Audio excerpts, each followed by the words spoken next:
I'm here in Medjugorje and I'm with, what's your name? Anne-Marie Vipievsky, And where are you from? Gettysburg, Pennsylvania. And first time here? Yes, And how is but not the last. But why not the last? What happened? Everybody who is here has been here 5 times, 6 times, 7 times. I did not understand it Yeah. until I came here. This place is special. Yeah.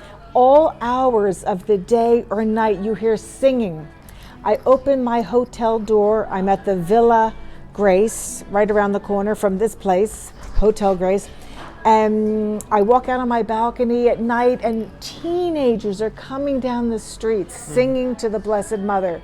No such thing in Gettysburg, Pennsylvania. Nobody's going down the street singing. All day long, people are praising God. You go into a store and they say to you in Croatian something about God be with you. What is it, Tom? You would know. Thank God. Bogu hvala. What is it? Bogu hvala, for example, they say thank God. Yes, or that like welcome God. It's just absolutely beautiful. And I grew up, I'm Polish descent, as is my husband. And when I grew up, my mother constantly said, go with God, be with God, in Polish to me, because she lived with her Polish grandmother, who came right from Poland, and all day long in Polish they praised God constantly, all day, prayed throughout the day, and it's like that here still in 2024. Yes. It's just amazing. And I went to adoration, which I have never done in my life, and I'm 64 this week. I've never gone to adoration, which is a shame. And I walked in not knowing what adoration was, and here it's just people staring at the chalice that contains the Eucharist, the living God. 1 hour, no one moves, and they are just deep, deep, deep in prayer. I have never seen that. And then the hour is up and the doors open and people are like, oh, they were all in a trance. I've just never seen it. Prayer, mass, joy, such joy. Yeah. It's really incredible. And we are all a work in progress, we learn, no? That's our Catholic faith, Yes. step by step. And this whole trip, every time I think something, like I was on the plane, Yeah. I took Lufthansa, German Air, and I was happy to take Lufthansa. I lived in Germany 3.5 years, and my husband served there in the armed forces. Where did you live? Near Heidelberg, in a town called Dielsberg. You liked it? Yeah, in the Nähe von Neckargemünd. Yeah. And we loved it, absolutely loved it, loved our German neighbors. And we were sitting on the airplane, and my husband turned and he said, hey, it's your birthday, April 13th. And I thought, wow, first time in my life that I'm not having birthday cake. Because I'm on an airplane heading to Medjugorje. And as I'm sitting there feeling sorry for myself, even when we were married, one year my husband forgot, and then he remembered and he ran to a diner and bought me a slice of cake. I always have birthday cake, it's just my tradition. Out of nowhere, a gorgeous, tall German man appeared, a steward, he worked, knelt down next to me and said, happy birthday from Lufthansa, handed me a big piece of cheesecake in a circle, a whole little cheesecake. And he said, here's birthday cake for you. And it was covered with raspberry sauce. And then he handed me a bottle of champagne. Oh. So beautiful, no? It was just, I thought, wow, I'm just thinking, you know. And then all kinds of things have been happening that way. But the biggest, most amazing, fabulous thing that happened to us, I thought if I could just catch sight of one of the people who get the apparitions, if I could just see Maria or Mirjana or Ivan, you know, I know they don't want to be touched, but I know they're going to heaven. I just wanted to see them. Well, we were able, Ivan has been living in the United States for 6 months. He just got back. And we were able to go to his home, to the little chapel right outside his home. Our tour group went for the apparition.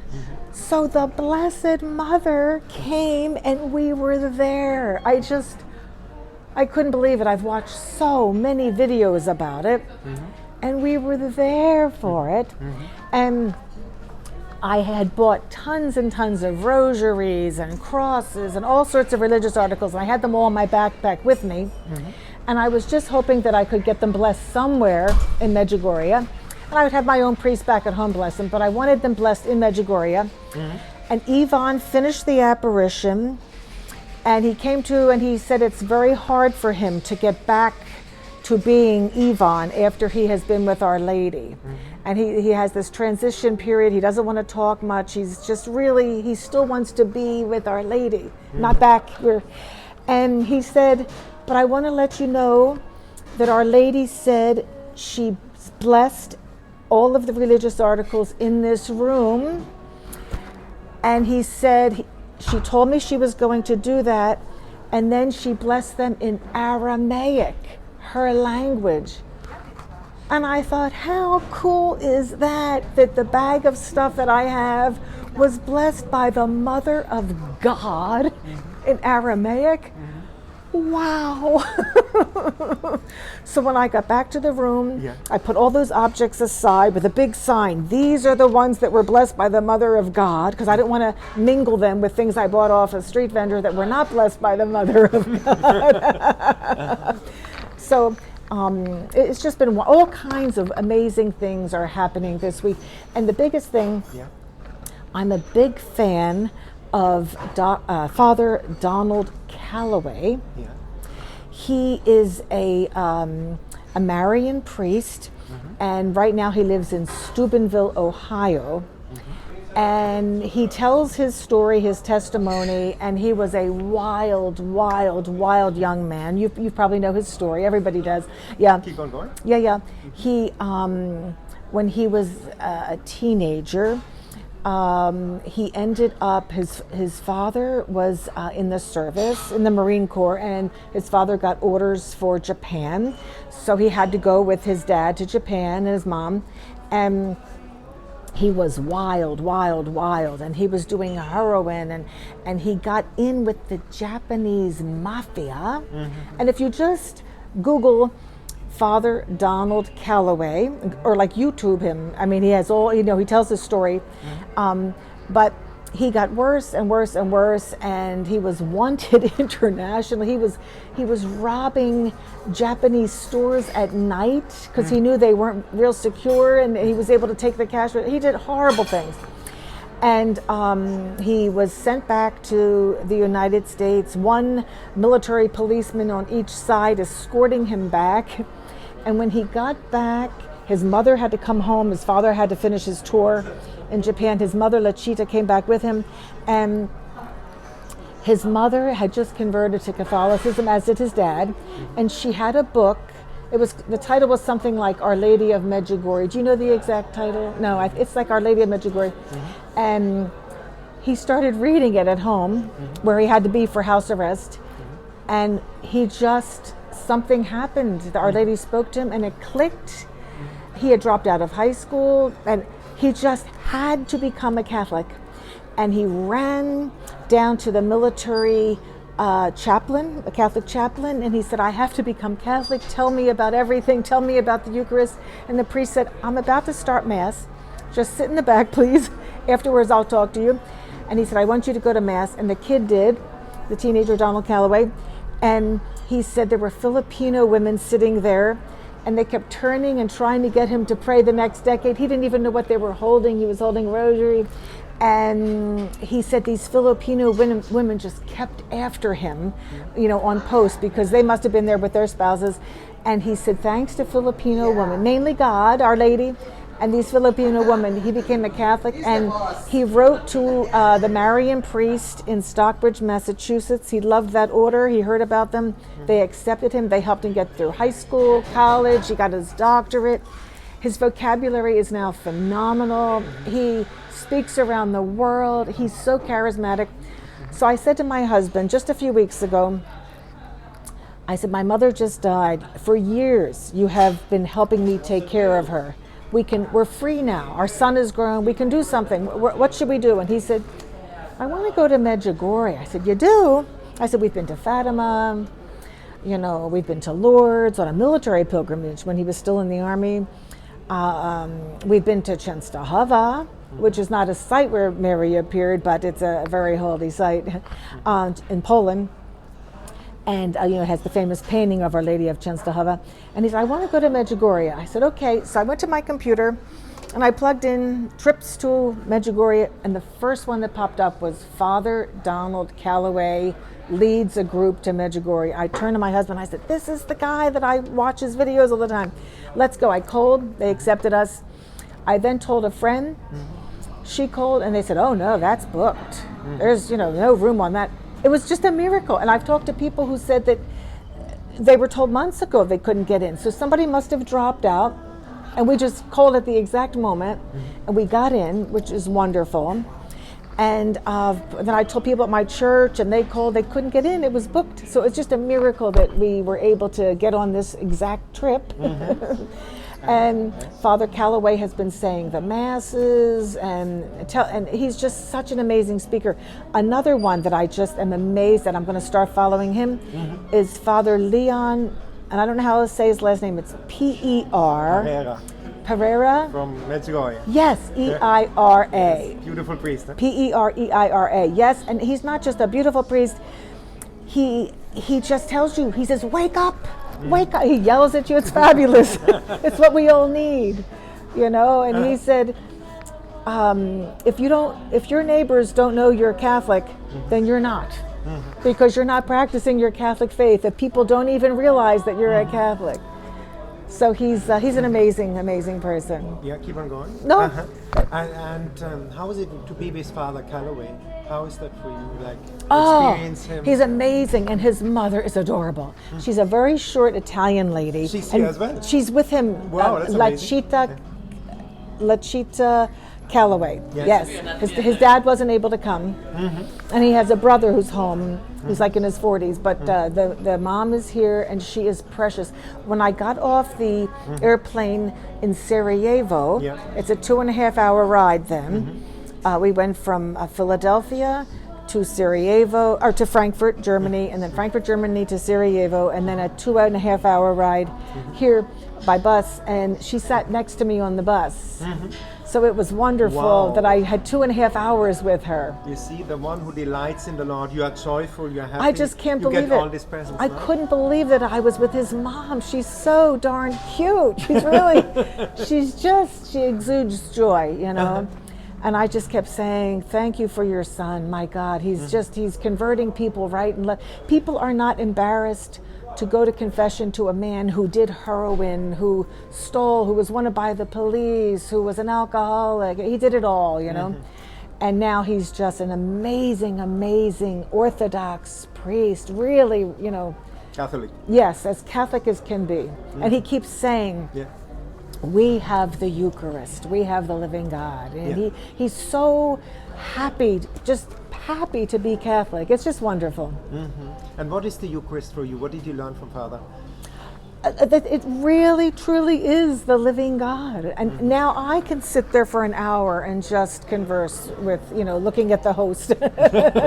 As before, I never did. I went to Mass all the time, but now I think I'm going to start going to daily Mass as much as I can.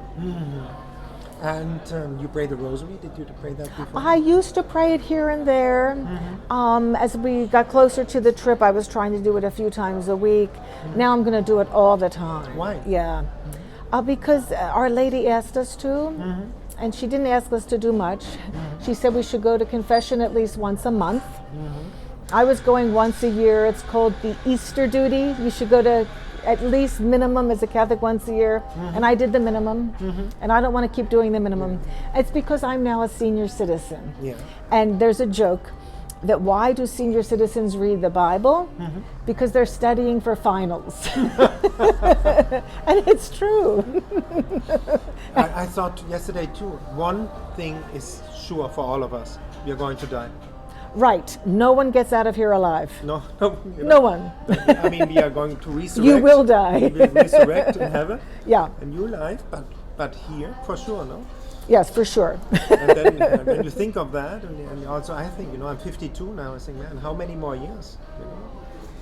And it's real. It's real, The finals are coming. And that's what Father Leon said today. He said, what if right now the doors of the church were locked and we were taken over, and they put a crucifix in the aisle and said anyone who spits on it may go.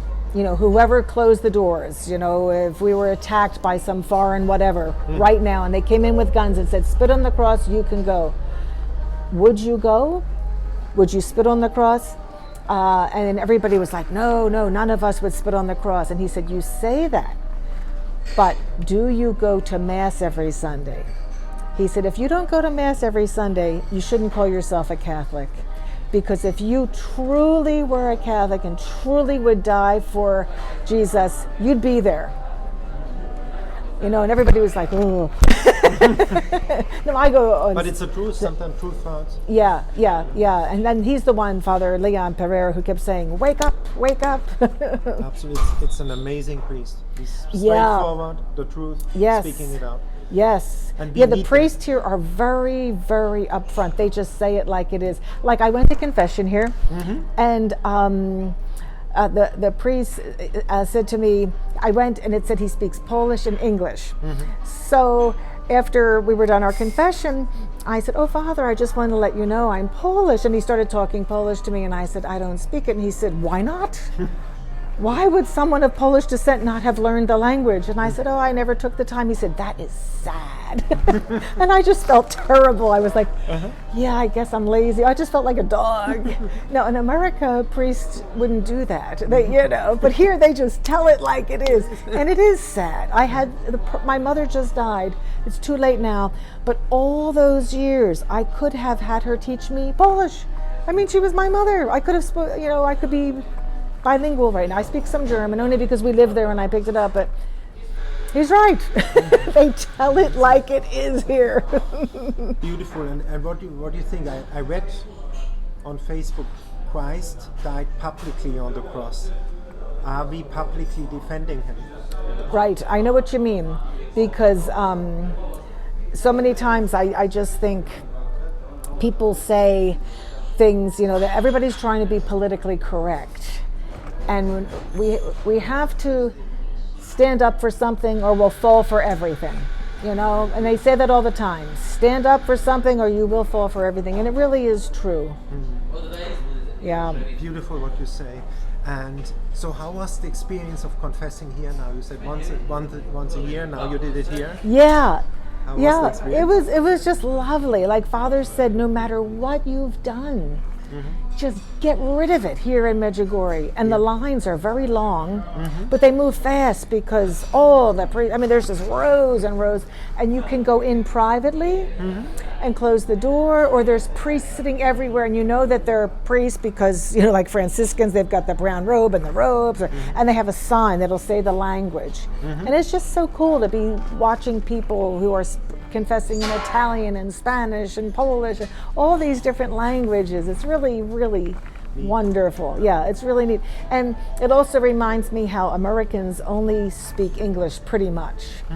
And here, you'll start talking to anybody, the shopkeepers, and they try to figure out what you are, and they'll say, oh, this person's German, and they just fluent German. And then, oh, this person is a local. And fluent Croatian and fluent English, and they just go from language to language to language. It's amazing. And a favorite spot for you in Medjugorje? Oh, I would say Ivan's little chapel where the Mother of God was. That was a very favorite spot. And how was it for you to be in the present? Did you feel anything when the apparition happened? Just total peace, and I didn't want to leave. Even though, I didn't see the Blessed Mother. And people were hoping to, and some of our groups said, maybe it'll happen to us, But it didn't seem to happen to anybody. But you felt peace. I felt peace, yeah, I really did. And I climbed the Apparition Hill yesterday, and I'm out of shape, and it really was a struggle for me. I mean, a major struggle, but I did it. And then I was coming down. A very tall man maybe 6'2", 6'3", and big guy, all muscles, and he looked to be about 70 maybe. I was trying to find a rock to put my next step, and it was just such a bad spot, and I turned to look like what he was doing, and he put his wooden cane down. I had the metal ones that I had bought online, and he must have purchased one here. It said Medjugorje, and it was like a souvenir, but he was using it, and he put it down, and he leaned forward, and then his foot caught, and he fell smack on his face. And bounced up, his body bounced, and then he just laid there, and I'm thinking, I've got to get to him, and he was only a few feet away, but it was so stony, and I was trying to figure out where to put my stick to just get to him. But my husband, former Army Ranger, he just, infantry, he was there, and he helped him get up, and he let the guy just sit for a minute, and then he said, "Are you ready to get up?" And the man said yes, and he helped him get up, and the guy seemed okay, and I'm thinking he couldn't be okay. I mean, you could hear his whole body just smack, and then the head hit and came back up, but he looked fine. And he said, I feel fine. I'm thinking, you're just saying that, pride or whatever, but he really did look fine. And then this morning, I met a woman who didn't know that he had fallen, and she was really struggling getting down the hill, and she saw that he was a big, strong man. So she went over to him and she said, "Will you help me?" He said, "Of course." And he put out his arm, and she said she was just hanging on him. And when they got to the bottom, she said, "Oh, you're so strong." And he said, "Well, actually, I fell." And he showed her how his cane had broken 3 pieces. He took it down, I guess, because he didn't want to leave trash. And she said, "You fell?" And he said, "Oh, yeah." And his cane really was in 3 pieces. He had a short wooden cane. And I said, "I witnessed it." I said, "He could walk all the way because I lost track of him with the crowd." And she said, "Oh yeah, he was great." So I think that was a miracle, because it made like a smacking sound. Yeah, Maybe it was the wake-up call from Father Leon in another way. But he was fine, and he could help others. It was really, really amazing. You liked it up there on the hill in Yes, front of Our Lady? and this is the amazing thing. We get there, and who is waiting at the bottom of the hill to go up? He was just about to start. Ivan, from one of the 6. Yeah. And we're like, "Oh my God, there he is again. There's Ivan." And so we all clustered around him, and instantly he started up, and he stopped at every station. And he saw that we were all Americans, and he said the stations in English for us. I just couldn't believe that we were following Ivan. He's right there next to us. It was amazing. I mean, if anyone told me that I could go to Medjugorje and be with one of the, what do you call them? Visionaries. I could be with one of the 6 visionaries as I climbed, that I could go to his home, and that I could be there. Because, there's only 3 that are still getting the daily message, and I could be there when he got it.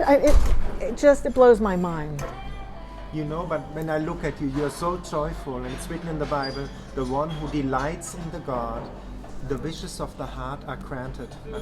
And look, you have when I go home, my friends are not going to like me, because I am just going to insist that they become Catholic. But maybe for you, what I learned is by changing, by doing it, an example that they see how joyful, then they will change. But I know women, you talk different as a man. What I saw, the example, wow, she changed. What happened to her? They will come to you and talk to you. Maybe. I don't know, it's just, but right. You are a woman, you have the sense, the feeling. Well, there was a woman, and she's former military, so she's been talking to my husband, because he's also a veteran, and she's in our group. And I saw her yesterday, and she was heading into a store, and she said, "I have already bought 31 rosaries." I said, 31? She said 25 for Catholic friends and family, and 6 for friends who don't know it yet, but they're becoming Catholic. She said they're good people, they're Christian, but I want them to have a living God. I want them to have the Eucharist. Like yesterday, Father Callaway said, he said, people will say, "Ooh, you eat his body and drink his blood, that's creepy." And he said, and yet, when someone sees a little infant, what do? you lean down and you go, "Ah," and you say, I'm going to eat you up, I'm going to eat you up. And he said, and the infant Jesus is letting us eat him up. He is giving us his body. Just like when you grab a baby, you know. And he said, everybody does it no matter what nationality you are. When you're holding an infant and you go on their belly, and he said, and Jesus is giving us himself. It was really very beautiful. And I think this is for a Protestant friend watching. They want to have this living relationship. They always talk, oh, you don't have a relationship. We have the most intimate relationship through consuming the Eucharist, the living God, no? Yes, I think I really want to become a daily communicant, you know, which I never wanted to before. Truthfully, I never, ever miss Mass. Even when I was in Morocco, you know, and no matter where I am, I always go to Sunday Mass. But, you know, when I have to do an extra holy day, I'm always like, oh, that's twice this week, I have to go. Now I want to go. I don't know what has happened. Be the same, don't worry. I don't know if it's in the coffee. There's something about Medjugorje. You know, I joke. I mean, it's not the coffee. Maybe it's the coffee. No, it's not the coffee. No, it's just although the kidding, coffee here is excellent. It's good? It's fabulous. Yeah, you like it? Yes. Oh my gosh. Yes. The cake, you tried the cake? The cake, yes. I'm like a lawnmower. I've been just or a vacuum cleaner, vacuuming up all the fabulous food. The food is fabulous here. You do also the seafood diet. You see the food. right. And my husband has celiac disease, Yeah. and we brought a ton of food because we thought, oh my, you know, what is he going to eat in Bosnia or Herzegovina? I mean, oh, what is he going to do, you know? And then we get here, and he is eating the best. The people at the hotel, Villa Grace, we told them ahead of time that he had celiac disease, that he wasn't just one of those, you know, fad diet, oh, I have to be gluten-free. He truly he cannot eat wheat or rye or barley. He truly has celiac disease. And they are just giving him the best stuff. We'll have a nice mushroom soup, like a broth, delicious, really delicious, and they'll bring him out a fabulous vegetable soup, tons of little carrots, everything fresh, you know, no pasta because he can't have the wheat. And then last night we all had like fish sticks, you know, in like a wheat batter, and they brought him this big, beautiful fish broiled because he can't have it in the batter. And everybody at the table said, we have celiac, we have celiac. Everybody wanted to be a celiac, you know.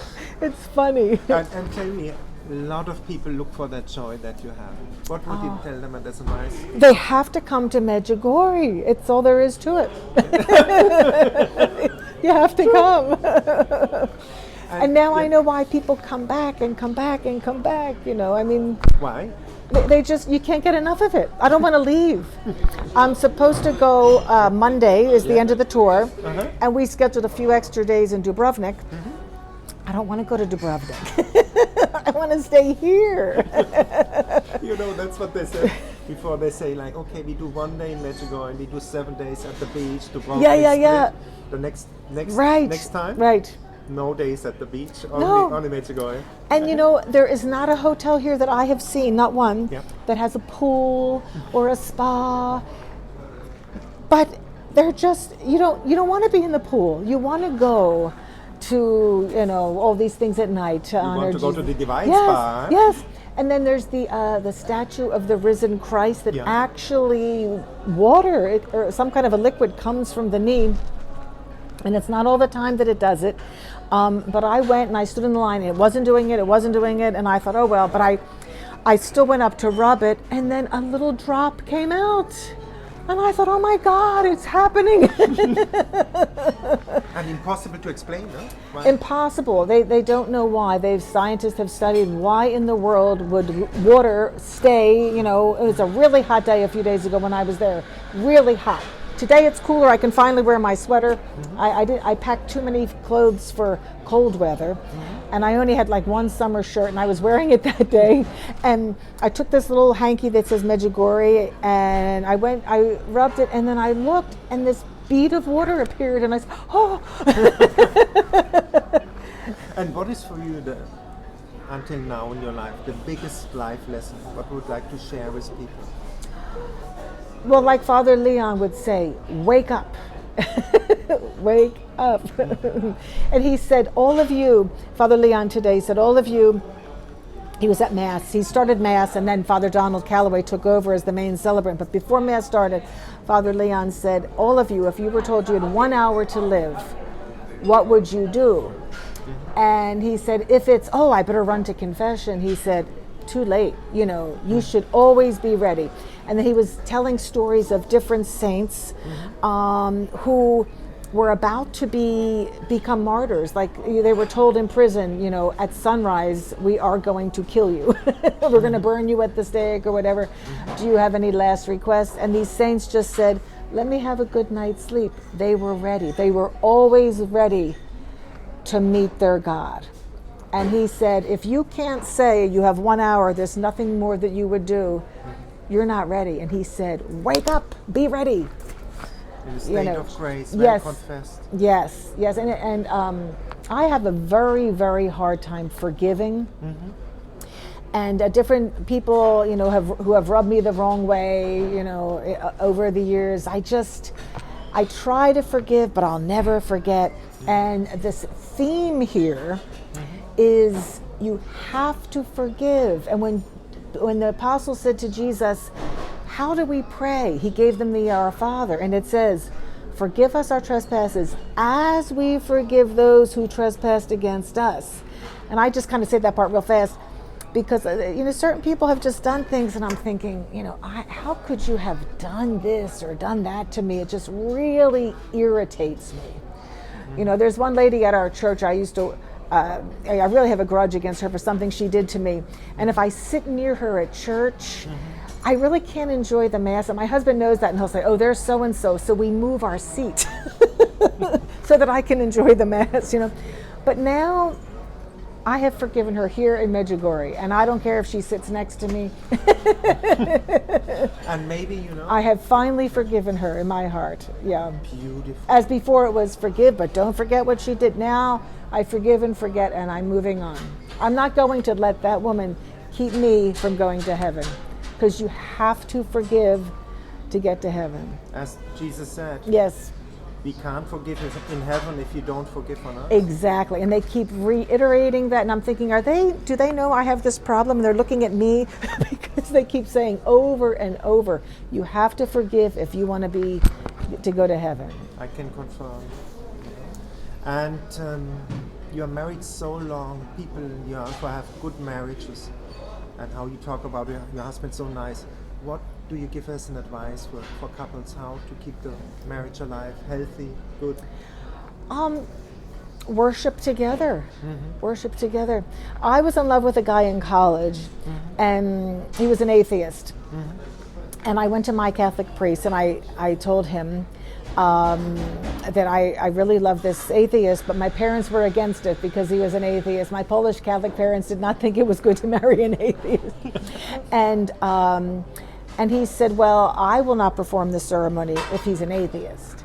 And I just thought, And we ended up breaking up over other things.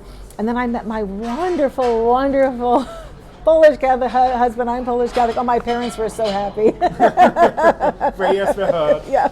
When we have Polish customs like Święconka, the food blessing on Holy Saturday before Easter, I can say to him, should we put together a basket for Święconka? And he knows what that is because he's Polish. Wow. So it's nice to have someone who has your same beliefs and customs, and they don't have to be your same ethnicity, but just someone who is Christian if you're Christian, so they understand, and that you can worship together.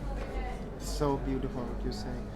And a lot of people, they look for their vocation. How did you know that your husband was the right man then? You knew it in the heart at one point? Or?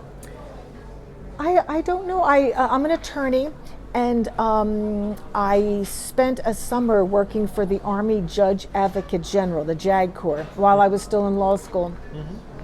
And I met my husband at Fort Benning, Georgia.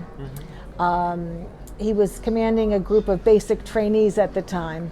And someone said, you have to meet this army officer. He's Polish and Catholic. And I said, oh, that's okay. And they said, no, you have to meet him. So they set up a blind date. Wow. And I just thought he was just an amazing person, talking to him. And then we dated every single night. And he took me to dinner every single day. I never had to cook. Wow. Now I know the solution. Yeah. And I thought, more.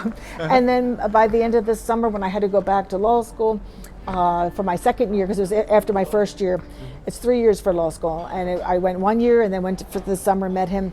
And I just knew he was going to be the one. So before I left, we got engaged. And then my father flew down from the Philadelphia area to drive back with me. I had a little Volkswagen Bug. And my father came so he drove me down, and then he flew home, and then he flew back to get me so we could drive back. And I said, Dad, I met a guy and I'm madly in love. And my father had been in the Army Reserve for 20 years, so he loves military. And I said, he's military, he's Polish, he's Catholic. My father was like, hallelujah. And then he met him, and they really hit it off. And my father and my husband were so close. Really close. They did everything together. It was really nice. And when my dad died, my husband just sat down and made a list of all the things that he had done with my father. He's like, I built the playhouse for our son together. I built, just all the, and the list just went on and on. It was really nice. So beautiful. It was nice. And what would you tell? You took care of your mother, you said? Yes.